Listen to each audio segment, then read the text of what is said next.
কোশ্চেনটিতে কি বলেছে? কোশ্চেনটিতে বলেছে কোনো পরিবাহীর মধ্য দিয়ে 2 মিনিটে 12 কুলম আধান প্রবাহিত হলে তড়িৎ প্রবাহ মাত্রা হলো কত সালে, কতর কোশ্চেন? মাধ্যমিক 2022-এর কোশ্চেন। তোমাদের বলেছে কি না, একটা পরিবাহী নিলাম এ আর বি পরিবাহী, যার দুটো টার্মিনাল এ এবং বি।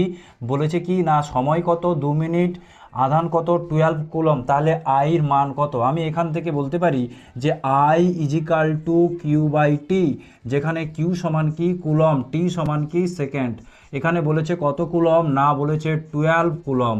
বলেছে সেকেন্ড, তাহলে আমাকে বলেছে 2 মিনিট, তাহলে 2 ইন্টু 60 সমান এত সেকেন্ড। তাহলে 12কে আমি 5 দিয়ে কাটলাম, 12 5 60, অতএব 1/10 coulomb per second. 1/10 coulomb per second সমান 0.1 কুলম পার সেকেন্ডকেই আমরা বলি 1 অ্যাম্পিয়ার। অতএব 0.1 ampere. B is the right answer.